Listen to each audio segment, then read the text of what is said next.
Ela é a quarta duquesa de Edimburgo da história e está seguindo os passos de sua antecessora ao portar esse título. E sua antecessora é ninguém mais, ninguém menos do que a rainha Elizabeth II. Antes de Sophie, a duquesa de Edimburgo era a rainha, que tinha esse título antes de ascender ao trono. Muitos devem se lembrar que o marido da rainha, o príncipe Philip, era o duque de Edimburgo. Daí dá para entender a importância do título dentro da realeza britânica e o peso que Sophie carrega ao ganhar esse título depois de sua sogra, a maior monarca que o Reino Unido teve. Mais do que sogra, é notório que Sophie era quase como uma filha para a rainha. Sophie realmente a chamava de mamãe, até mesmo em público. A relação delas era muito afetuosa e muito próxima. A rainha permitia que Sophie a chamasse de mamãe em público, como podemos ver aqui. Mamma, when I have returned from my travels, I have been so proud to share with you the work I have witnessed being carried out under the umbrella of the Queen Elizabeth Diamond Jubilee Trust. Nas constantes mudanças dentro da família real, nos anos 90, talvez ninguém tenha passado por tantas transformações como Sophie. Ela tinha origem simples, vinda de uma família estabelecida na região de Kent, no interior da Inglaterra, e em 20 anos já era considerada um dos membros da realeza mais respeitados. Antes de Kate Middleton, ela foi, sem dúvida, o exemplo perfeito de adaptação e resiliência. É muito interessante ver como ela se tornou uma verdadeira arma secreta da monarquia britânica de forma discreta e sem alarde. Ela nasceu como Sophie Helen Rhys Jones em 20 de janeiro de 1965 em Oxford. Sua vida era bastante comum. Seu pai era vendedor e a mãe secretária. Vivendo no interior, conhecido como English Countryside, ela estudou no Kent College for Girls, uma escola para meninas que dizem que ajudou a formar seu caráter determinado e seus valores éticos. Vamos conhecer mais a respeito da vida de Sophie, a duquesa de Edimburgo, e os desafios que ela enfrentou diante do escrutínio midiático bem antes de Kate Middleton virar alvo dos tabloides, e como ela superou, conseguindo sair por cima de um escândalo que poderia ter cancelado seu casamento. Se você gosta desse tipo de conteúdo, aproveite para se inscrever no canal e ativar as notificações. Para aqueles que quiserem apoiar o canal com qualquer contribuição financeira, é só anotar o Pix que está passando aí na tela. E uma novidade aqui no canal é que agora é possível adquirir livros incríveis sobre os personagens abordados aqui nos vídeos e outros produtos relacionados a essas grandes figuras históricas. Basta clicar nos produtos sugeridos toda vez que ele aparecer aqui na tela. Nós fazemos uma curadoria desses produtos para quem é apaixonado por leitura e história. Então, aproveite as nossas indicações. Seguindo com o vídeo de hoje, diferente de outras mulheres que entraram para a realeza inglesa, Sophie não teve uma infância privilegiada nem foi preparada em escolas de elite ou preparada para uma vida de nobreza. Ela tinha uma vida bem comum, o que dá a ela um traço mais autêntico. Profissionalmente, ela começou sua carreira em relações públicas, trabalhando em diversas empresas londrinas. Curioso o fato de mesmo uma pessoa treinada em Media Management, treinada em lidar com a mídia, não teria como se preparar para ser alvo da mídia britânica, recebendo uma avalanche de críticas e julgamentos, além de uma exposição excessiva. Isso aconteceu previamente ao seu casamento, quando ela estava no período de noivado. Seguindo seu plano de carreira, ela fundou o próprio escritório de RP. Apesar de ter conhecido o príncipe Edward em uma partida de tênis em 1987, aquela foi apenas uma situação casual. Foi alguns anos depois, em 1993, que eles se encontraram novamente num evento beneficente e aí sim tiveram oportunidade de conversar, descobrir interesses em comum e um relacionamento começou a partir daí. Ela e Edward namoraram por 6 anos antes de se casarem, em 19 de junho de 1999, na Capela de São Jorge, no Castelo de Windsor. O longo período de namoro foi crucial para se conhecerem bem e para que Sophie tivesse um claro entendimento de como seria a vida dentro da monarquia. O próprio pai de Sophie disse que achava que ela iria se sair muito bem, pois ela teve um longo período de aprendizado.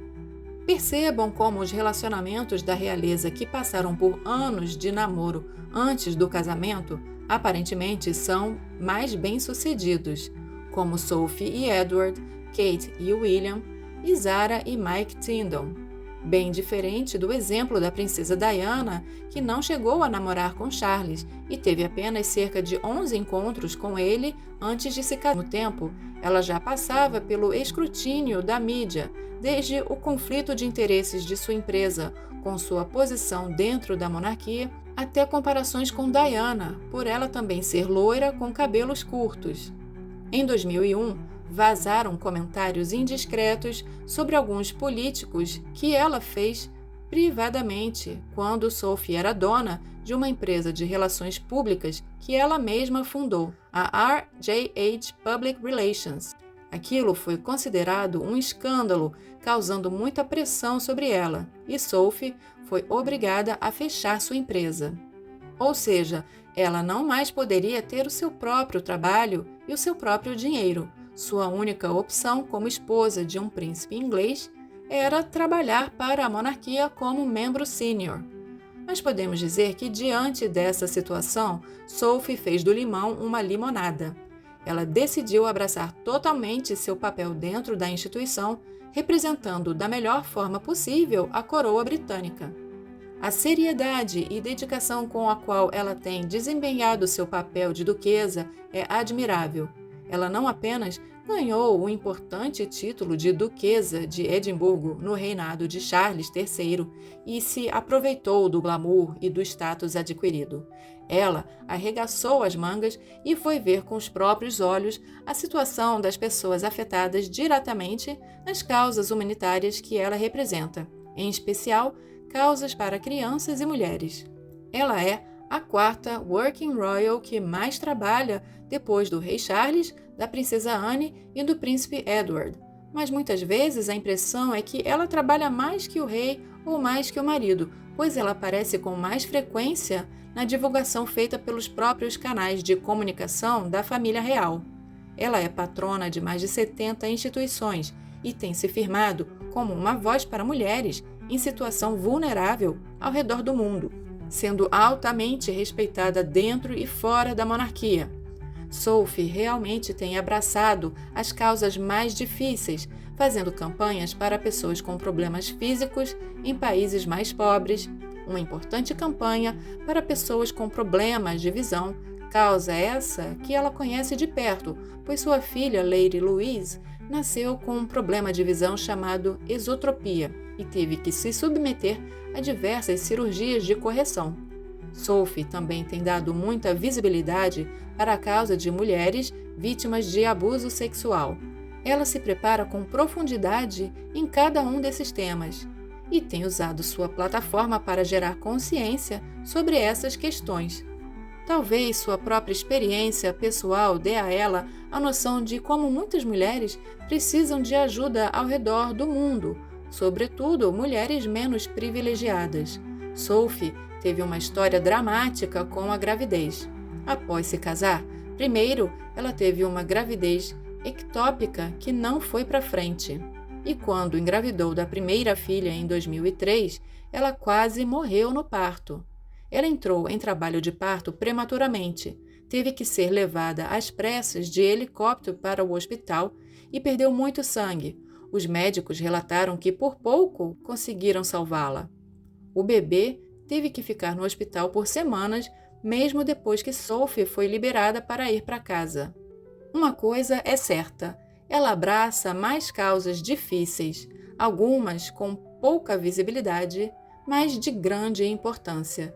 E ela não se acanha em ir nos lugares mais longínquos e perigosos com muita frequência, o que não vemos outros membros fazerem. A mulher da realeza que mais costumava fazer isso é a princesa Anne, que já foi para tudo quanto é canto desse planeta representando a monarquia. A princesa Anne continua muito ativa, mas, logicamente, com a idade, o número de compromissos tende a diminuir. Atualmente, quem vemos cumprindo esse papel e indo a lugares que ninguém parece querer ir é Sophie.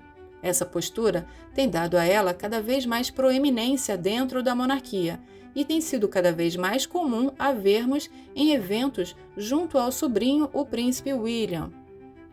Agora vamos avaliar uma grande contradição no que diz respeito à história do casal Sophie e Edward, que desde a cerimônia de casamento tem se mantido discreto, sem fazer questão de títulos para seus filhos, que não tem nem mesmo o HRH, em português a forma de chamamento Sua Alteza Real, prezando sempre por levar uma vida o mais comum possível nos bastidores, principalmente para que seus filhos possam ter suas próprias escolhas, trabalharem no que desejarem e tenham uma vida normal fora do olhar público. Contrastando com tudo isso, a família mora numa mansão espetacular em Bagshot Park, na região de Surrey, com 120 cômodos, um presente de casamento da rainha Elizabeth para o filho Edward e sua esposa. Atualmente, como a filha mais velha, Lady Louise, está na faculdade, a casa é ocupada majoritariamente por somente o casal e o filho mais novo, além dos funcionários. Apesar de ter sido um presente, foi informado que o casal pagou 5 milhões pelo aluguel da casa adiantado e que pagam um aluguel mensal simbólico. Como uma repórter britânica certa vez revelou, numa entrevista com Sophie, a própria duquesa teria admitido que, apesar de querer que os filhos tenham uma vida normal, isso é algo incompatível com a vida como um membro da realeza, já que a avó de seus filhos era a rainha. Sophie é a prova viva de que é possível ser uma plebeia, entrar para a família real, se manter discreta, não se tornando o centro das atenções nem de rumores e não buscando holofotes de revistas e, ao mesmo tempo, desenvolver um trabalho humanitário importante, ser 100% dedicada ao seu papel dentro do Reino Unido, sem esperar necessariamente um reconhecimento por isso. Ela atua incansavelmente e não se importa em ficar fora do centro das atenções, mostrando que, ao se casar com o filho da rainha, ela se tornou uma grande aquisição para a monarquia britânica. Vocês conhecem o trabalho de Sophie e sua história de vida profissional e materna? Acham que ela será cada vez mais importante para a monarquia britânica, já que essa instituição está diminuindo cada vez mais com todos os problemas dos últimos anos? Comentem aqui o que vocês acham da trajetória da Duquesa de Edimburgo e de seu comportamento dentro da realeza. Deixem um like, aproveitem também para se inscrever e até o próximo!